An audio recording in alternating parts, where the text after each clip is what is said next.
tardes a todos. ¿Qué tal? ¿Cómo han estado? ¿Cómo van en sus unidades? Muy bien, muy bien, sin ningún problema por mi lado. Gracias, Wilfrido. Bueno, estuvieron precisamente la primera sesión que abordamos, que tuvimos, fue para revisar el tema referente a el litigio y sus diversas formas, lo cual forma parte de la unidad 1. Entonces, en esta sesión que tendremos el día de hoy, será simplemente para repasar lo concerniente a la unidad 2 y parte de la unidad 3, ¿no?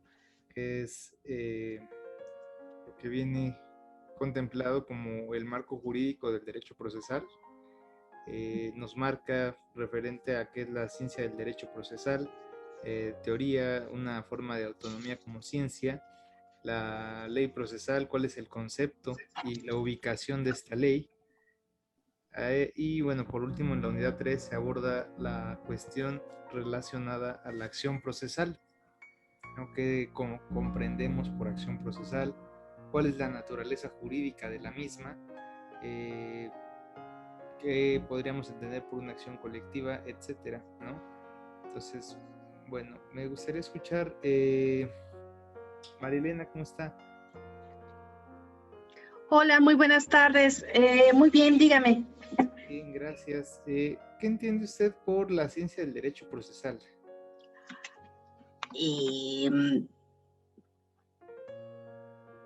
Se refiere, es en cuanto a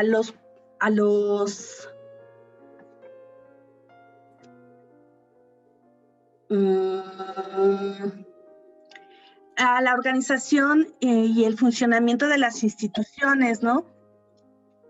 En cuanto a instituciones públicas que administran la justicia. ¿Es cierto? ¿O? Tiene que ver, es parte de un todo. La ciencia del derecho procesal, bueno, es una ciencia que abarca todo lo relacionado con el derecho procesal en general, ¿no? Que es lo que estábamos comentando la sesión pasada, es donde se aborda todo lo referente a cómo vamos a aplicar la norma sustantiva, ¿no? Ok. La norma sustantiva como tal, pues bueno, llámese código civil, código penal, código fiscal, etc. Todas las ramas estamos viendo siempre esta parte, ¿no? De la parte procesal.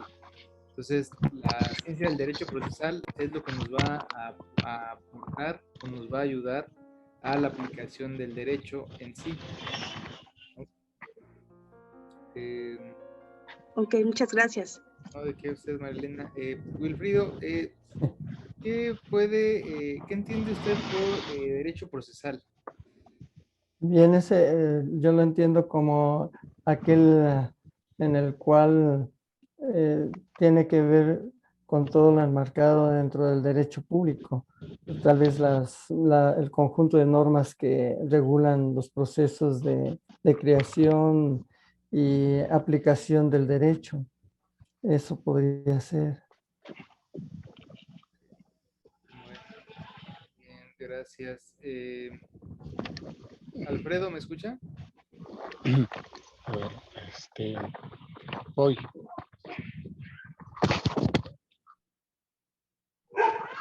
Bueno, ¿me escucha, profesor? Sí, Alfredo, ¿cómo está? Buenas tardes. Buenas tardes. Sí, es que como vengo manejando, pero sí lo escucho, profesor. No se preocupe. ¿Usted qué entiende por derecho procesal? Pues podría ser un conjunto de normas para poder llevar a cabo pues los procesos para el derecho. Derecho. Bueno, en parte tendría ahí un poco de razón, ¿no?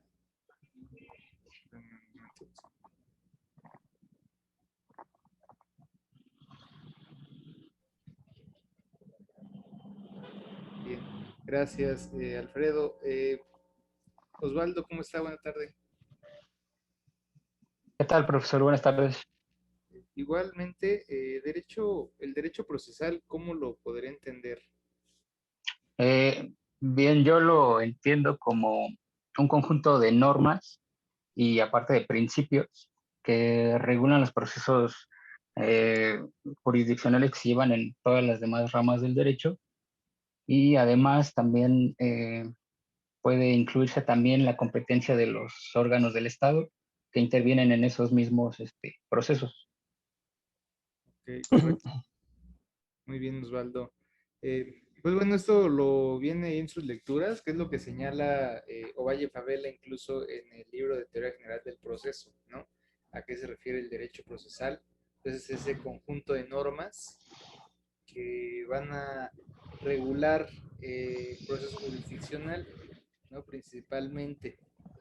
Pero digo, no tiene como tanto, pues tanta problemática entender así al derecho procesal, ¿no?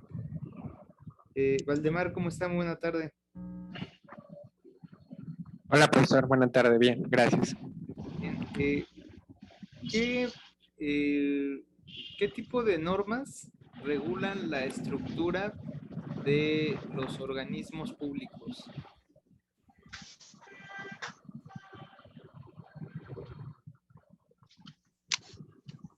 ¿Qué tipo de normas? ¿Podría repetirme la pregunta, por favor? ¿Qué tipo de normas regulan la organización de entidades públicas o de organismos públicos? ¿Procesales? Hay unas específicamente más enfocadas a regular. Por ejemplo, le pongo el ejemplo más claro. Por ejemplo, sabemos que hay un Tribunal Superior de Justicia, ¿no? Para Ciudad de México. Y obviamente debe de encontrarse regulado cómo se va a integrar ese Poder Judicial. ¿Dónde podríamos encontrar esa normatividad? ¿Cómo se llamaría esa ley? Mm,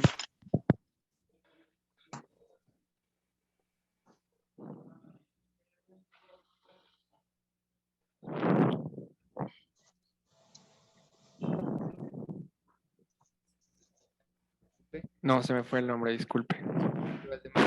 Silvia, ¿cómo está? Hola, buenas tardes. Buenas tardes. ¿Usted sabe cómo se llamará esa ley donde se regula cómo se organiza, por ejemplo, el Poder Judicial? Pues dentro de cada institución tiene su ley orgánica ¿Es correcto? como para establecer las facultades y responsabilidades de cada una de las áreas de la institución. Eso es en cuanto a la operación o de las acciones que va a tener cada una de las áreas dentro del Poder Judicial. Pero en la primera parte de la pregunta no la escuché muy bien como para entender a dónde iba. Escuché que se refería a algo de qué tipo de normas son las que regula a ver, un segundo, es que tengo acá me está aquí, déjenme, la voy a mover tantito, un segundo. De hecho, bueno, había cuestionado que cuáles eran aquellas normas que se encargan de organizar a la autoridad, no, bueno, a los organismos que se encargan, pues ya sea de impartición de justicia o a los órganos del Estado, ¿no? Como comentaba ya su compañera Silvia, en ese aspecto son normas orgánicas, ¿no? O leyes orgánicas, las que se encargan precisamente de establecer el funcionamiento de ciertos organismos, ¿no? Llámese, por ejemplo, la Fiscalía General de Justicia de Ciudad de México, pues tiene su ley orgánica. Que bueno, ahí pasa algo un poco raro, porque si bien tiene ley orgánica, pero la misma pues duró un tiempo desde que se reformó como Fiscalía General de Justicia, ya ven que era Procuraduría y después pasó a ser Fiscalía, ahí hubo un limbo en donde no estaba pues prácticamente ley orgánica. Actualmente ya se cuenta con una ley orgánica, pero el tema es de que necesariamente debe de existir un reglamento a las leyes orgánicas. ¿no? O sea, hay una ley orgánica y Así aparte debe es. salir el reglamento. La ley orgánica es pues es un texto legal muy genérico sobre cómo va a funcionar una fiscalía, ¿no? Por ejemplo, hablando de fiscalías, lo que antes era la Procuraduría General de Justicia de la Ciudad de México, esta se dividía, según la ley orgánica anterior, decía, estará encabezada por un procurador de justicia, quien a su vez podrá delegar responsabilidades y tendrá a su cargo diversas subprocuradurías, ¿no? Que en aquel entonces hablaba de subprocuraduría de procesos, que se encargaba de ver, pues ahora sí que en la etapa procesal, cuando ya se iban de un juez, ¿no? Las averiguaciones previas. Tenían su Procuraduría de Averiguaciones Previas Centrales, que se encargaba de todos los asuntos especializados, ¿no? Por ejemplo, Fiscalía de Delitos Sexuales, Fiscalía de Delitos Financieros, Fiscalía de Robo de Vehículos, esa era la de centrales. Luego había una subprocuraduría de averiguaciones desconcentradas, que era la que tenía a su cargo todas las delegaciones, hoy alcaldías, ¿no? Entonces había 16 fiscalías, que la Fiscalía de Iztapalapa, la Fiscalía de Venustiano Carranza, o sea, una por cada delegación, que ahora son alcaldías. Y además estaba la Fiscalía de Delitos Ambientales, ¿no? Hay otra por ahí que estaba contemplada, que era la de Subprocuraduría de Atención a Víctimas y la Subprocuraduría de, me parece que era de Derechos Humanos. Entonces, la ley orgánica solamente contemplaba, pues, todas estas autoridades, ¿no? Pero, donde se señalaba las funciones o las atribuciones de cada una de estas fiscalías, ¿no? Por ejemplo, de la Fiscalía de Delitos Sexuales, pues solamente venía enunciada en la ley orgánica, pero ¿dónde viene, a qué se va, cuáles van a ser sus atribuciones como autoridad? Pues bueno, para eso se expide a su vez un reglamento de la ley orgánica. Ya en el reglamento viene más específico y ahí sí se establece cuáles son las funciones de cada uno. ¿Qué es lo que pasa cuando se da el cambio de Procuraduría a Fiscalía? Pues bueno, en la entonces Procuraduría, cuando pasa a ser ahora Fiscalía General de Justicia, la figura de subprocuradores desaparece. Ya no hay subprocuradores, ¿no? Por ejemplo, lo que era la Fiscalía de Delitos Sexuales, que dependía de las especializadas, de averiguaciones previas centrales, deja de pertenecer a ese rubro para pasar al rubro de víctimas. Y ahora ya no son subprocuradurías, ahora se llaman coordinaciones, ¿no? Por ejemplo, está la coordinación de género, de delitos de género, y ahí se fue la Fiscalía de Delitos Sexuales, también se fue la Fiscalía para la Investigación de Delitos Cometidos por Niñas, Niños y Adolescentes, o Fiscalía Penal de Justicia para Niños, Niñas y Adolescentes, y ahí están, ¿no? Profesor, una La pregunta. orgánica es muy genérica. El reglamento, hasta donde yo sé, no se había expedido porque hubo un poco de confusión, ¿no? Al decir, ¿ustedes saben quién se encarga de revisar la actuación de un ministerio público? Por ejemplo, Miguel, si usted fuera a presentar una denuncia y el ministerio público no se la quiere recibir, ¿usted a quién puede acudir? Ah, perdón, buenas noches. Al subprocurador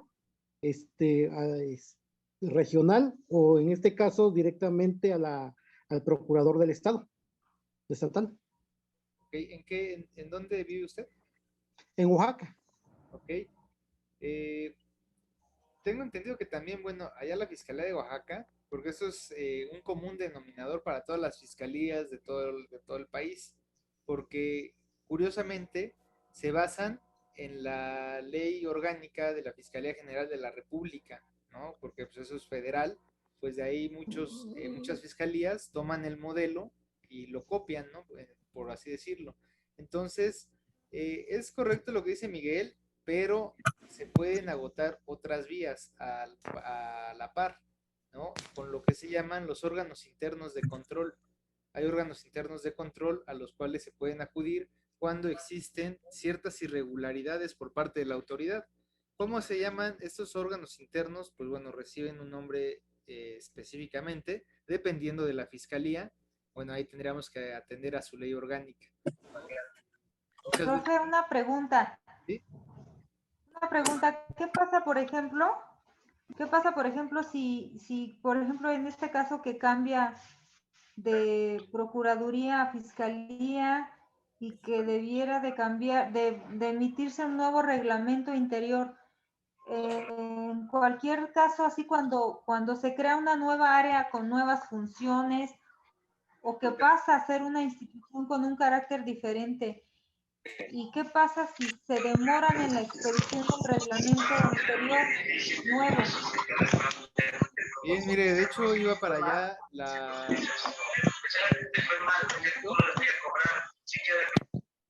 el planteamiento iba para allá en ese sentido, ¿no? Que era lo que les estaba comentando.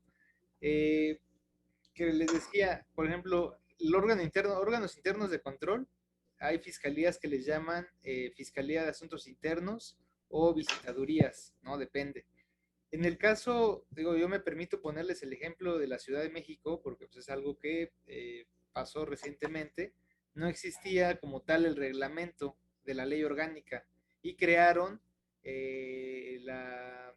creo que es coordinación o dirección de asuntos internos, le ampliaron facultades porque anteriormente solamente podían investigar a policías de investigación, ¿no? Hoy por hoy ya también pueden investigar a ministerios públicos. Pero ¿qué es lo que pasa si únicamente dice la ley orgánica que existe esta autoridad, esta parte como autoridad, ¿no? O sea, sí hay un órgano interno de control, asuntos internos, pero ¿cómo podríamos aplicar o cómo podríamos presentar una queja si no está establecida el reglamento orgánico de a quién se le va a dirigir? Si se va a tratar de un director, de un fiscal o quién va a ser el titular del área. Entonces, lo que se hace en este tipo de casos, se le señala a la autoridad que conforme a la ley anterior, porque pues todavía no hay un reglamento que se base conforme a la nueva ley, se puede aplicar la ley anterior o el reglamento anterior, ¿no? Esto es el caso, por ejemplo, en el caso de visitaduría, se le sigue invocando el reglamento de la Procuraduría, aunque ya no sea Procuraduría, ahora sea Fiscalía, pues a falta expresa de esta, se puede seguir aplicando todavía el reglamento anterior hasta en tanto se expida uno nuevo por parte del legislador, ¿no? Pues esta es la parte básicamente de lo que se llega a realizar, ¿no? Cuando no hay la legislación expresa, podemos remitirnos a la anterior, pues señalándole, ¿no? Precisamente a la autoridad, pues toda vez que no existe un nuevo reglamento, el aplicable, pues es el anterior porque no ha sido derogado. Recuerden que una ley nueva deroga a la anterior. Si no hay nueva ley, pues esto seguiría de aplicación. Profesor, una pregunta. Bueno, entonces, para resaltar, comentó que los órganos internos de control son útiles cuando existen ciertas irregularidades, perdón, pero ¿en qué? Irregularidades en la actuación de los servidores públicos. Ah, perfecto. Gracias. ¿No de qué?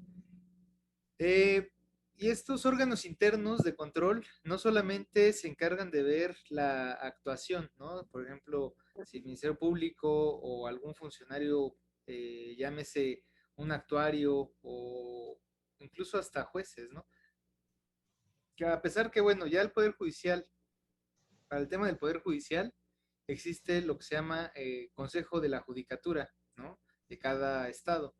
Consejo de la Judicatura de la Ciudad de México, Consejo de la Judicatura del Estado de México, y así cada poder judicial tiene su Consejo de la Judicatura, que es el que se va a encargar de revisar la actuación de todos los que se encuentran dentro del Poder Judicial, jueces, magistrados y cualquier otro miembro del Poder Judicial, son los que van a ver o a velar por el cumplimiento de sus deberes, o si hay una queja.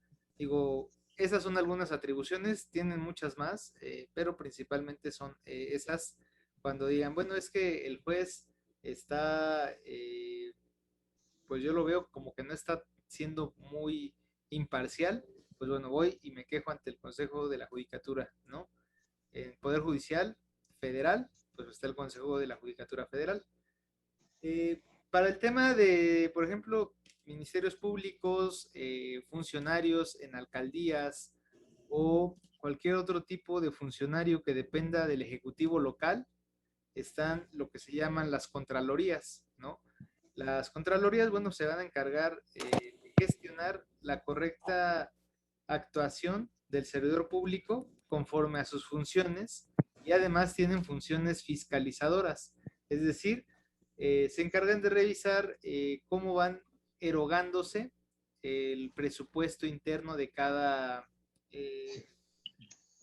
dependencia, ¿no? Si llega a haber, por ejemplo, un desvío de recursos o tienen alguna queja de que no se está llevando a cabo la aplicación de alguna partida presupuestal para su destino que fue creada, pues bueno, el órgano interno de control, que en este caso vienen siendo las contralorías, son las que se encargan ahí de entrar a esta parte, ¿no?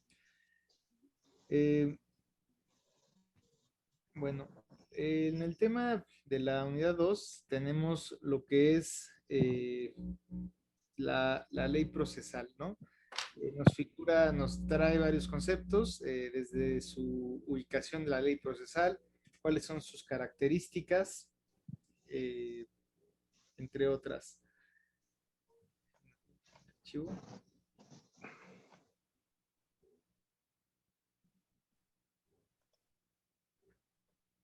Bueno, hay una cosa que era lo que comentábamos, ¿cuáles son las fuentes del derecho procesal? Ángel, ¿usted sabe cuáles son esas fuentes? ¿A qué se refieren las fuentes del derecho procesal? Sí, bueno, es que tengo aquí el apunte y lo acabo de leer, que es la ley, la costumbre, la jurisprudencia, el reglamento y las demás aplicaciones administrativas. A mí me llamó la atención que la costumbre estuviera en segundo lugar, al menos así lo maneja la unidad. Okay. ¿Qué le llamó de que estuviera en segundo lugar? Que le antecede la costumbre a la jurisprudencia y al reglamento. Ok, es correcto. ¿Cómo podríamos interpretar como fuente de derecho a la costumbre? Y es aquí donde, bueno, hay muchas situaciones que, bueno, saben que la costumbre es una práctica reiterada, ¿no? Que se va generando y en ocasiones puede incluso a generarse, pues ya una aplicación de manera directa, ¿no? Porque así es como se llevan a cabo. De hecho, de lo más ejemplificativo es en el derecho bancario, ¿no? En las prácticas bancarias, la costumbre va por encima incluso de las circulares y de los acuerdos que llegan a realizar, ¿no? Este tema de pedir, ¿por qué piden el INE en vez de pedir pasaporte o pedir otras cosas para ir a cambiar un cheque? Pues porque son prácticas y son costumbres que se han llevado a cabo con el paso del tiempo, ¿no? Entonces, pues no como tal una ley que diga, pues efectivamente se le pedirá identificación al usuario que vaya a hacer uso del servicio bancario, pues no lo es, ¿no? Se va haciendo algo diferente en cómo se estila hacer cierto tipo de movimientos, ¿no? Bueno, el más claro, pues bueno, es la ley, ¿no? Como origen de fuente de derecho procesal, pues la ley se encarga los legisladores de establecer cómo se va a llevar a cabo un procedimiento, ¿no? Entonces, pues esto lo plasman en una ley.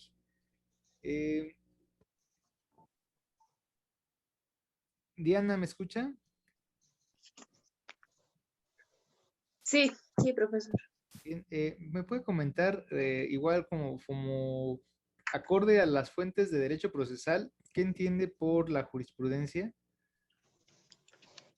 Sí, son los criterios que emiten los jueces, Ajá. ¿sí? Pero, Para dictar una sentencia. o sea, sí está bien, pero quien lo emite no son los jueces. Hay, Ah, o sea, creo que sí tiene la idea, pero a ver, ajá. ¿se sabe más o menos quiénes son? Ah, Suprema, La Suprema Corte la Suprema Corte. la Suprema de Corte, perdón. Justicia. Sí, sí, sí, sí. Sí, es Suprema Corte de Justicia, que viene siendo, pues bueno, los ministros, ¿no? Ministros Sí. y los plenos de circuito, es decir, magistrados, también pueden llevar a cabo este tipo de criterios, ¿no? Entonces, pues, en ese sentido, la jurisprudencia, pues forma parte de una fuente de derecho procesal. Los reglamentos, pues como lo hemos mencionado, pues son parte también de los conceptos de fuentes procesales, fuentes de derecho, ¿no?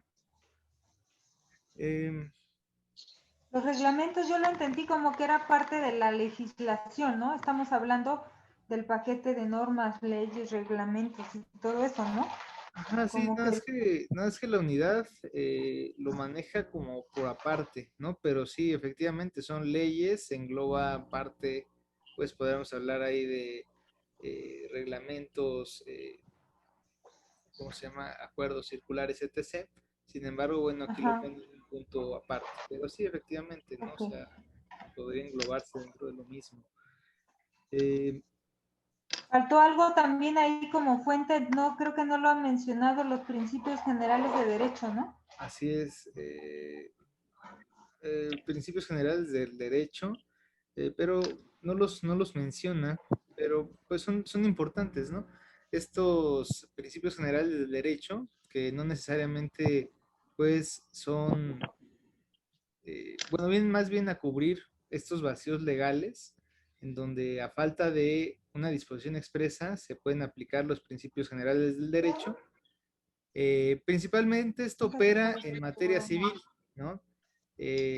Bueno, a menos que la Donde veas se que tiene. llevan este tipo de estas cuestiones, ¿no? Pero bien. Le voy a preguntar, Elena, ¿me escucha? Buena tarde.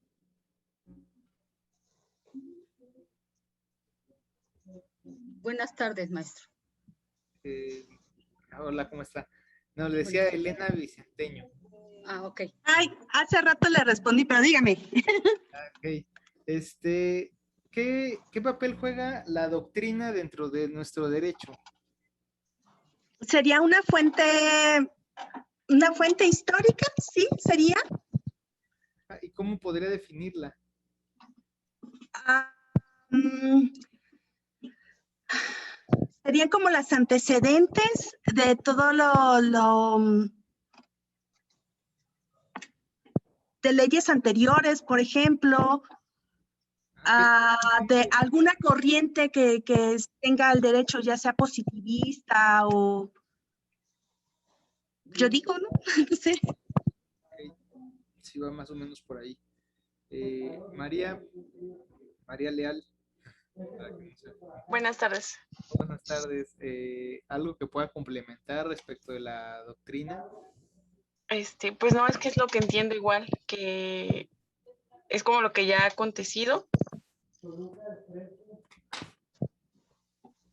y se hace una referencia a las situaciones actuales. Por ejemplo, usted misma, ¿esto qué es? Pues un libro.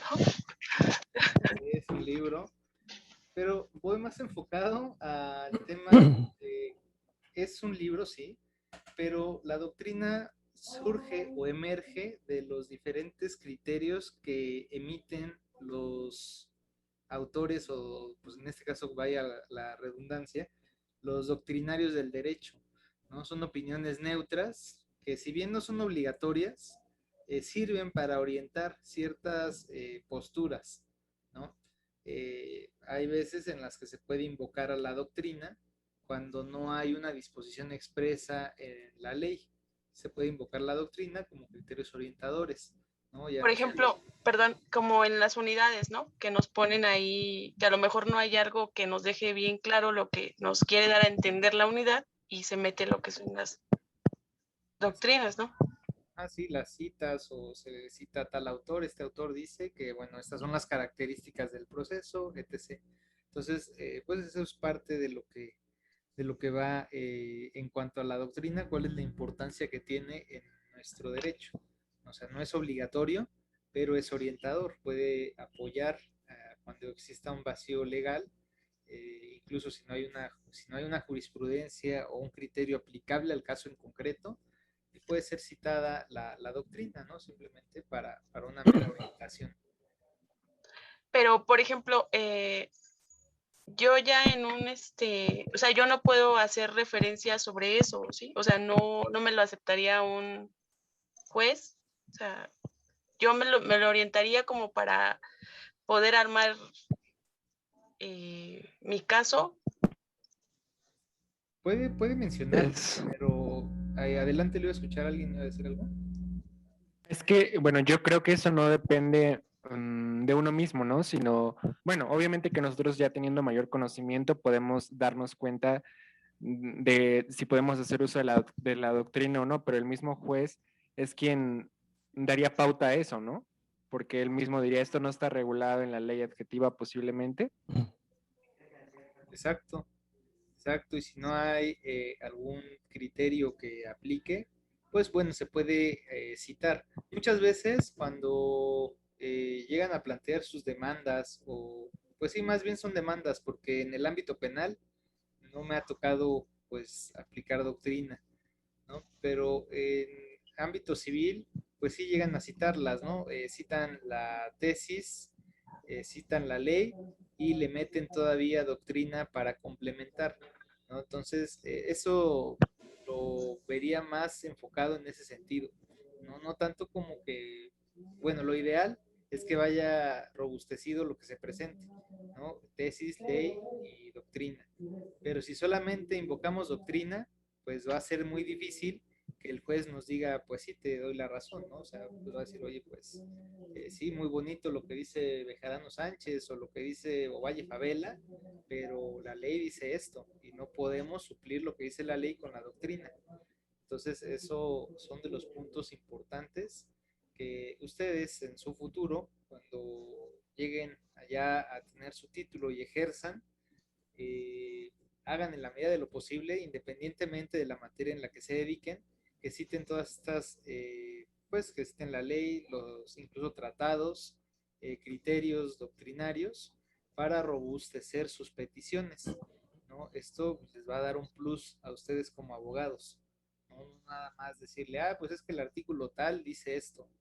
Sí, el artículo tal dice esto, la corte ha señalado esto otro, la doctrina dice esta otra cosa, y además existe un tratado que dice que también tiene que ser de esa manera. Entonces imagínense, si le están dando 4 argumentos de esta magnitud, pues obviamente el juez de manera más difícil va a decir, bueno, pues no te doy la razón, ¿no? Hay más argumentos para convencer al juzgador, dada la situación. Una pregunta referente a eso. Leí, no recuerdo el artículo, pero leí en alguna materia que se sanciona cuando uno hace mención de una norma que ya está derogada. En este caso no hay una sanción por hacer ese uso de... Así es que, bueno, eso es una cuestión diferente, ¿no? Una cosa es decir conforme a la ley aplicable y otra cosa es querer sorprender a la autoridad invocando leyes inexistentes o leyes derogadas, ¿no? Porque en ese caso, pues bueno, sí hay una sanción. Me parece que es en materia civil. En materia penal, pues uno tiene que fundar y motivar al momento de su exposición. Si el juez se percata que no existe lo que se le está diciendo, pues se le previene al abogado para que se conduzca conforme al deber de lealtad y no esté desinformando al tribunal o al juez, porque en dado caso, pues bueno, se le puede iniciar ahí alguna carpeta por falsedad, ¿no? Por estar diciendo cosas que no son ciertas. Pero sí hay que tener también cuidado con esas situaciones, ¿no? Evitar por querer ganar un asunto, invocar algo que no existe, porque pues bueno, ahí sí habría un problema. Pero es correcto. Gracias María por su comentario. Gracias. Respecto de la acción procesal, bueno, ¿qué es lo que podríamos entender como tal? Alfredo, ¿cómo está? Muy buena tarde, tarde-noche, ya casi. Alfredo Israel, porque creo que había dos, ¿verdad? Ajá. Alfredo Israel Mejía Tinoco, ¿cómo está? ¿Me apoya con su micrófono, por favor? Porque anda apagado y no se le escucha. Perdón, sí, buenas tardes, profesor. Tarde. ¿Qué puede decirnos acerca de lo que es la acción procesal? O sea, la acción procesal, bueno, por lo que viene en la unidad se encuentra relacionada con el litigio, ¿no? Y es el derecho que tienen las personas, a obtener, por medio de un órgano jurisdiccional, la resolución de un asunto. Así es correcto. Bien. Gracias, Alfredo. Sí, profesor. Joel, ¿cómo está? Joel Ventura. Profesor, buenas tardes a todos. Una disculpa, tenemos problemitas aquí con la corriente del suministro de energía eléctrica y la batería del celular y la computadora, pues ahora sí se quedaron sin batería. Pero bueno, gracias, profesor, ya estamos aquí. No se preocupe, bienvenido. Una pregunta, ¿qué pasaría si se carece de una acción procesal? ¿Qué pasaría si se carece? Pues me agarro ahorita así un poquito fuera de lugar. No tendría bien la idea, perdón. Bien, Joel, nada más. Yo no lo digo por usted, ¿no? Pero para que ponga atención a esto que le voy a decir, para que lo pueda agarrar el hilo de lo que estamos comentando, ¿no? Sí, profesor. Alfredo ya nos comentaba que la acción procesal, pues bueno, nos sirve para ejercerla y reclamar un derecho, ¿no? Por ejemplo, al momento en que yo suscribo un pagaré con otra persona, por ejemplo con el señor Pedro, yo adquiero un derecho que sería, por ejemplo, una suma de dinero, y Pedro en su momento adquirirá también el derecho de reclamarlo una vez llegado el cumplimiento o el vencimiento de dicho pagaré. Entonces, ambos adquirimos una acción procesal. Bueno, más bien el señor Pedro estaría adquiriendo la acción procesal para poder demandar el cumplimiento de ese pagaré, ¿no? En caso de que yo incumpliera el mismo. Entonces, la pregunta que yo le hacía a usted, Joel, es ¿qué pasa si carecemos de esa acción procesal? ¿No? En el supuesto sería que viniera Juan y dijera, yo quiero reclamar el pagaré de Pedro. Pues obviamente no va a ser posible porque Juan carece de acción procesal. Van a decir, ¿tú qué? ¿Cuál nivel en el entierro tienes? Tú no puedes venir a reclamar un derecho que no te pertenece, ¿no? Entonces, esto es importante porque digo, así como lo explicamos, puede sonar pues un tanto sencillo, ¿no? Dicen, ah, pues fácil, si tú no tienes derecho no lo puedes reclamar. Pero esta situación fue o ha sido un tanto compleja cuando nos vamos hacia la ley de amparo, por ejemplo, ¿no? Que ahí se habla de un interés legítimo, y esto fue parte de lo que se reformó en 2013 en la ley de amparo, ¿no? Que dicen, ¿cómo puedes llevar a cabo una demanda cuando están afectando el medio ambiente, por ejemplo, ¿no? Ahí te dicen, pues tú persona careces de interés, no tienes esa acción procesal para entrar a demandar el amparo en contra de una afectación ecológica. Sin embargo, pues bueno, viene esta reforma de 2013 y ahora nos dice que efectivamente existe un interés legítimo, ya no nada más un interés personal, ¿no? Donde dice, bueno, pues ya las personas que tengan una afectación de alguna manera podrán recurrir al amparo. Por ejemplo, en el interés legítimo es el que dicen, bueno, pues por ejemplo yo soy habitante por ejemplo, pongamos el típico ejemplo del Tren Maya, ¿no? Que hubo muchas personas que no estuvieron de acuerdo con la construcción, que porque decían que iba a afectar la fauna, la flora del lugar. Entonces, por ejemplo, yo o alguno de ustedes que no sean quienes habiten en ese lugar, pues carecemos de interés, ¿no? No tendremos esa acción procesal, no la tendremos para ir a reclamarla. Pero ¿quién sí la tendría? Pues bueno, los habitantes circundantes del Tren Maya, porque ellos están en ese entorno y a ellos les afecta de cierta manera, ¿no? Entonces ahí es donde se puede reclamar ese interés legítimo y forma parte de lo que son la acción procesal, ¿no? Es el poder acreditar un derecho que tengo que puedo ir a reclamarlo al momento de así lo he escuchado, ¿no? Que dicen excitar la función jurisdiccional es lo principal que se busca, ¿no? Echar a andar la maquinaria judicial para que se pueda hacer reclamo de algún derecho. No sé si queda un poco más, pues, explicado este tema de la acción procesal. Profesor, ¿Sí? una pregunta. Sí, ahorita digo, yo sí, leyendo esos dos conceptos de la acción procesal y el interés legítimo, pues la verdad es que sí los encuentro muy, muy parecidos. Entonces, casi, porque por ejemplo el interés legítimo viene a ser perdón, el interés jurídico, que también lo habla la Constitución, es pues es la facultad para poder acudir ante la autoridad, y la acción procesal pues también es esa facultad que le da el poder también participar o reclamar algo en lo que él es parte o que tiene pues también alguna participación, como en el ejemplo que pone, ¿no?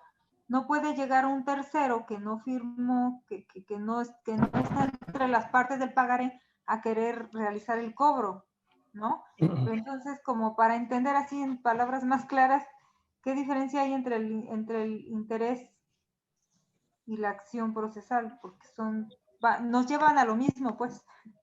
Sí, Perdón, sí, le escucho. puedo decir a ver si yo entendí. Bueno, yo entendí que la legitimación era el pertenecer a eso que se va a proponer, ¿no? Por ejemplo, lo que usted decía, yo no puedo ir a decir sobre el Tren Maya porque yo no pertenezco a eso. Ajá. Yo no pertenezco ahí a donde está haciendo la zona afectada, pero sí pueden ir ellos. Y el interés jurídico es que yo, ahora sí que quiera ser titular de esa acción, para que yo tenga el interés, o sea, porque puede haber personas que sí les esté afectando, pero no tienen el interés, y ya en el momento de que tienen el interés, ya se puede ejecutar la acción. Exacto, María. Eso es lo que entendí. Exacto, así es. Nada más para cerrar ahora sí que la pinza en esta pregunta que hace Silvia, porque dice, bueno, ¿y dónde queda la acción procesal? La acción procesal es la raíz, es ahora sí que de donde se toma, y de ahí bajamos a las cuestiones más específicas, ¿no? Del interés legítimo, el interés jurídico, derivan de una acción, ¿no? Porque si no se cuenta con una acción, pues prácticamente no podríamos hablar de nada. La acción es esa facultad para poder acudir, pero ¿qué tipos de facultades tenemos para acudir ante el órgano jurisdiccional? Pues bueno, es donde entra ya el interés legítimo, el interés jurídico son sus especies. Uno es el género y las últimas dos son las especies, ¿no? No creo que tenga tanto problema, es algo relativamente sencillo de comprender mientras no nos enredemos en los conceptos que existen.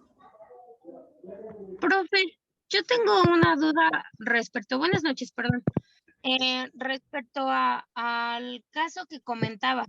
Yo vivo en Pachuca, Hidalgo. Hace aproximadamente 2 años estaban o tenían la intención de construir como un bulevar que conectaba una parte de Pachuca con Mineral de la Reforma, pero todo el alrededor no estaba habitado. O sea, era así como, pues sí, como una zona deshabitada, ¿no? Como el limítrofe entre los dos municipios, pero no tenía nada, ¿no?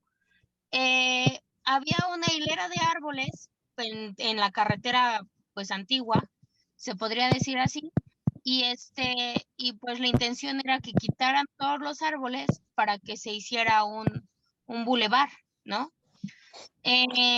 respecto, ahorita que comentaba su ejemplo del Tren Maya, me vino como muy, la verdad es que les soy honesta, desconozco bajo qué fundamento legal en este caso lo hayan realizado, pero se ampararon vecinos, quiero entender yo, que pues debieron de haber sido de los dos municipios entre Pachuca y Mineral de la Reforma, para evitar que tiraran en este caso todos los arbolitos, porque pues decían que era como parte de pues del medio ambiente, ¿no?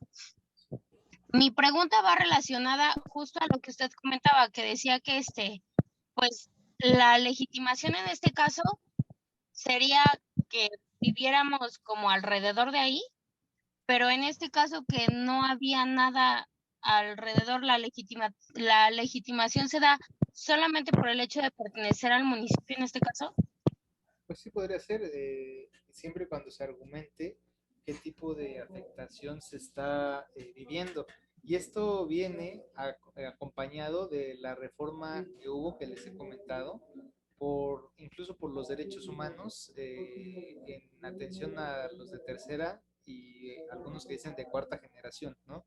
Donde se debe de garantizar el derecho a un acceso a un medio ambiente sano, a un libre desarrollo, etc.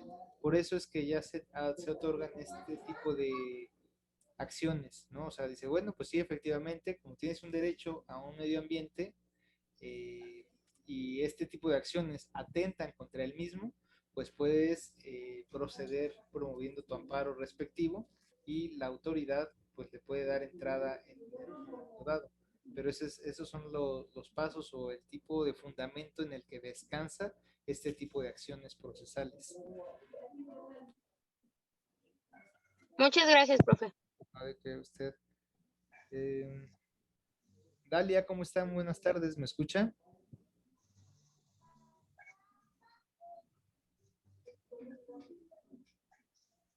Bien, profesor, gracias. Bien, Dalia. Una pregunta, ¿qué podría comentarnos acerca de las acciones colectivas?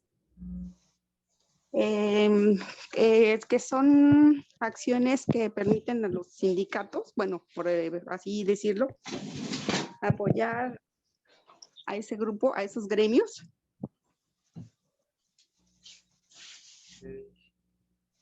Sí, digo, en los apuntes dice que son medios a través de los cuales un grupo de individuos, a través de un representante, acuden ante el órgano jurisdiccional, ¿no? Entonces, pues, sí, principalmente se dan en temas de trabajo, ¿no? Por ejemplo, los sindicatos, ¿no? Cómo accionan en una junta de conciliación y arbitraje a través de una acción colectiva, ¿no? O sea, donde pues se reúnen los 500 o los 1000 trabajadores y van a ser representados por uno de ellos, quien va a encargarse de, a nombre de todos, llevar a cabo el procedimiento. Entonces, no necesariamente tendría que estar cada uno de ellos promoviendo, con que promueva el representante común de todos ellos, pues puede llegar a término o se puede llevar a cabo el litigio, ¿no? Sin ningún problema. Sí. Perfecto. Profesor. ¿Sí? Bueno, un distintivo de las acciones colectivas es de que necesariamente debe de haber un representante. En el momento de emprender una acción colectiva, si no hubiera un representante, ¿la acción colectiva se pierde?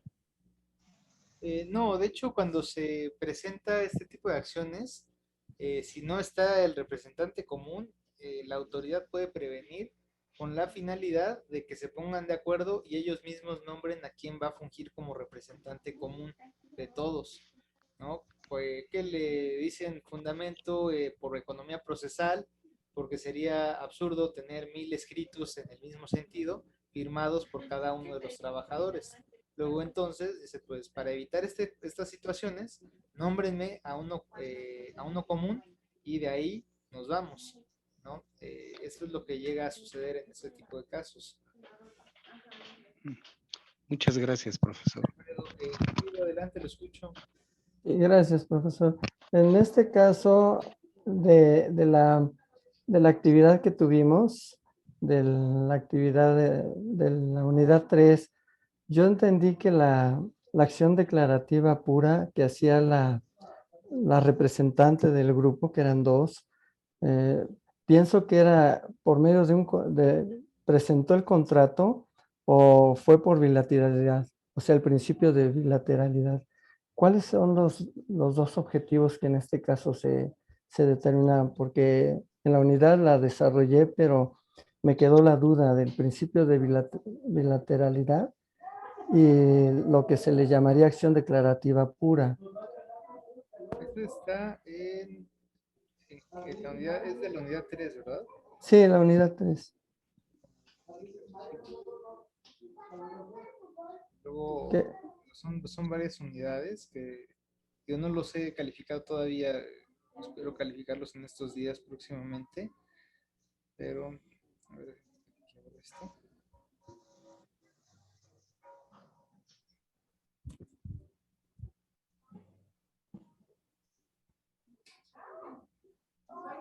¿Me podría mientras recordar el ejercicio en lo que aquí lo Sí, hay un momento en el cual, bueno, nos dan una información con respecto a una persona que pide que le ayuden en la jardinería, servicio de jardinería. Y entonces son dos personas que lo arreglan y firman un contrato en el cual van a pagar durante un tiempo, cada 15 días, 500 pesos. Y entonces hacen el contrato y son alrededor de 16,700 pesos. Entonces, la persona empieza a pagar, pero hay un momento en el que se detiene en el pago y es por eso que entra la demanda de que porque detuvo el pago y ella entrega, la representante entrega el contrato al juez con la finalidad de que le ayude a solucionar el problema. Y entonces allí nos preguntaban que en el caso de la pretensión, si está de acuerdo a pertenecer al derecho subjetivo, esa controversia, porque quien presenta el contrato es contra la persona que detuvo los pagos. Pero aquí no se sabe por qué los detuvo, si las personas tuvieron que hablar anteriormente por qué estaban deteniéndose los pagos o simplemente se fueron a la demanda para que se solventara el problema. Allí es donde yo me quedó la duda, ¿cómo podría ser en la cuestión declarativa pura o la parte que nosotros llamaríamos el principio de duplicidad? ¿Usted cómo entiende este principio de duplicidad? Bueno, en el caso, como lo leí, como lo traté de entender, es que, o más bien bilateralidad, no es que duplicidad, es el principio de bilateralidad, en donde de alguna manera nosotros estamos descubriendo que hay dos formas de actuación, en la cual se suscribe un contrato, se firma un contrato y después se hace la propuesta para llevar a cabo todo ese proceso hasta solucionar, pagar todo completo. Pero en el momento en que deja de pagar la persona, parece que llamaba Elizabeth, no Jimena, no termina de pagar, hacen la demanda, pero no se sabe si entre ellos, los involucrados y Jimena, que es la que pide que le ayuden en la jardinería, hablaron anteriormente, antes de, o sea, para no llegar a un proceso. Y entonces el principio de bilateralidad yo lo entendí como parte también de lo que allí en ese momento hablaban de la acción declarativa pura. No sé si esté bien o me he estado revolviendo en esa situación. No, Quería aclararlo. Sí, no, yo creo que sí está bien, así como lo mencionas, sin entrar tanto a este tema de si eso no es, porque aquí principalmente hay que entender cuál es la pretensión, ¿no? Se pretende bajo ciertos requerimientos de la acción de legitimación de interés jurídico que se le cubra el total de la deuda adquirida, ¿no? Sí. Y esta se Así es. se salde al final, o sea, se liquide el pago de daños y perjuicios, así como los gastos y costas que se hayan erogado durante la tramitación del juicio, ¿no? Principalmente. ¿Qué tipo de acciones? Pues bueno, estamos frente a una acción colectiva derivado de que el objeto es la protección de los derechos de un conjunto de personas que se encuentran identificadas por ciertas características que, pues bueno, les resultan afines, ¿no? Esto, bueno, lo pueden encontrar, de hecho, en el artículo 581 del Código Federal de Procedimientos Civiles, ¿no? Que es donde nos dice cómo se clasifican las acciones colectivas y bueno, ahí podríamos citar, por ejemplo, la acción difusa, donde señala que es de este tipo de acción es de naturaleza indivisible y se ejerce para tutelar los derechos e intereses difusos, cuyo titular es una colectividad indeterminada en este caso. Además tiene por objeto reclamar judicialmente del demandado la reparación del daño causado a esta colectividad, de manera que consiste en restituir las cosas al estado que guardaban hasta antes de la afectación, o en su caso, un cumplimiento sustituto al acuerdo de una afectación que se pudo haber generado, ¿no? Entonces, pues en este caso estaríamos hablando de este tipo de acciones difusas. ¿Cuál es entonces el interés jurídico que podríamos encontrar en este ejemplo que señalaban, ¿no? Se reclama a fin de compensar el tiempo y las razones por las cuales no fue pagado este adeudo, dado que no se estipula el tipo de interés, ¿no?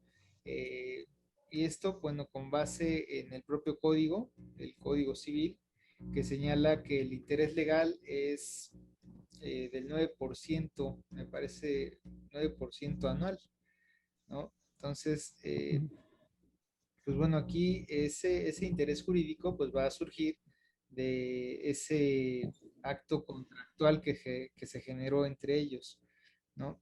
Pero sí, digo, para efecto de que no entre tanto en conflicto con el tema de lo que nos comentaba Golfrido, podemos ver que, bueno, es un poco más sencillo. De todos modos, deje ver si es posible darle un libro que tengo, que es precisamente de Valle Favela, no sé si lo tenga. Viene, déjame ver si se los puedo enviar porque lo tengo en un formato distinto a PDF. Y ahí viene explicada esta situación, digo, para que le pueda echar ahí una leída y pueda salir de la duda, ¿no? Muy bien. Sí, gracias, profesor. No, de qué. Profe, Maestro. yo fundamenté perdón, hola. yo fundamenté justamente mi actividad en base a lo que usted comentaba ahorita. También leí esa cuestión del interés jurídico que nos marca un 9% anual. Mi duda va referida hacia el interés es a partir de que la persona dejó de pagar o desde el inicio del contrato. No, desde que deja de pagar. Desde que deja de pagar es donde... Ya una vez que deja de pagar, entonces ya tenemos es a partir de ahí que se calcula entonces el interés. La cuantificación es a partir del incumplimiento. Ok.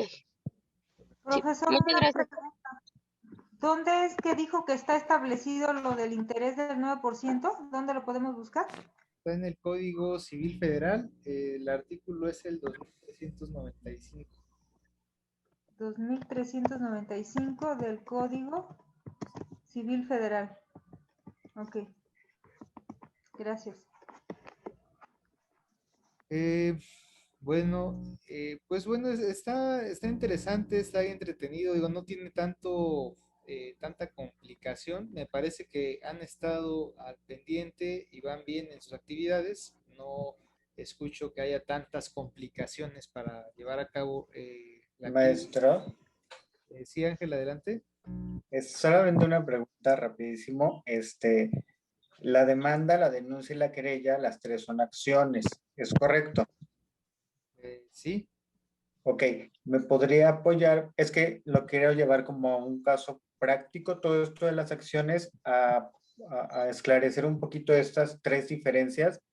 Es decir, tengo entendido que la demanda es civil y procesal y todo, menos penal, y en penal es solo denuncia, pero no sé qué diferencia hay entonces con la querella y cómo se inician esas acciones.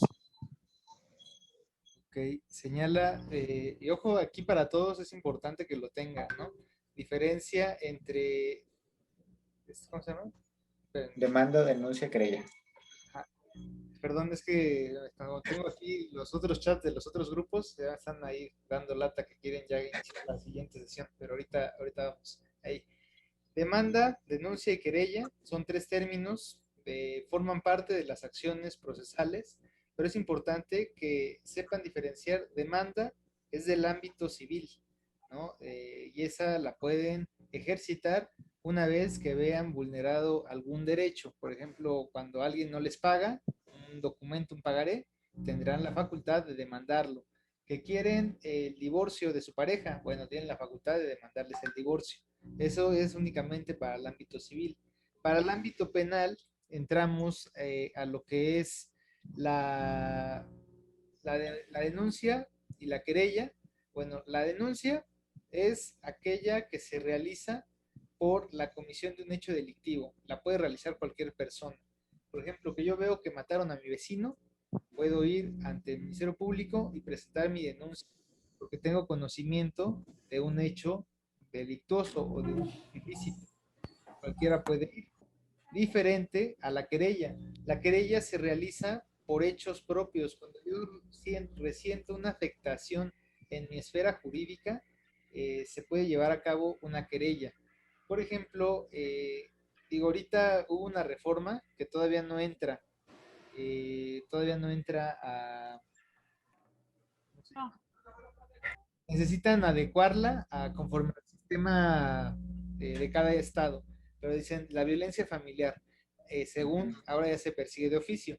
Anteriormente, antes de esta reforma, que es de apenas de este mes, ese era un delito que se perseguía por querella, ¿no? Es decir, a mí me pega mi mujer o yo le grito a mi pareja, era necesario que yo fuera a presentar una querella. El vecino no podía ir a presentar porque pues, no le afectaba a él, eran hechos personales. Igualmente, por ejemplo, un abuso sexual, que alguien le tocó los glúteos a una mujer en el metro o en el transporte público, esa mujer es la única que podrá ir a presentar la querella respectiva. Ni el policía ni el conductor del vehículo podrá, porque la querella es sobre hechos propios. Entonces, esta es la diferencia entre la demanda, la denuncia y la querella. Denuncia y querella son requisitos de procedibilidad para iniciar el procedimiento penal. La demanda, pues, es una acción procesal para iniciar un procedimiento. Sí, dígame, Ángel. Perdón que le quito yo más tiempo, maestro. Solamente, si en un dado caso, la conducta que yo quiero denunciar se adecua a varios tipos penales y uno de ellos es perseguido únicamente por querella, ¿yo llevo solamente un proceso o son dos procesos diferentes por aquellos que son de oficio y aquellos que son de querella?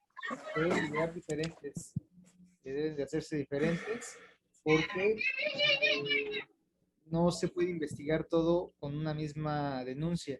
Por ejemplo, si hay violencia familiar, incumplimiento de pensión y en su caso hay una violación a un menor dentro de esos hechos, cada hecho es un hecho distinto y tiene que perseguirse de manera diferente.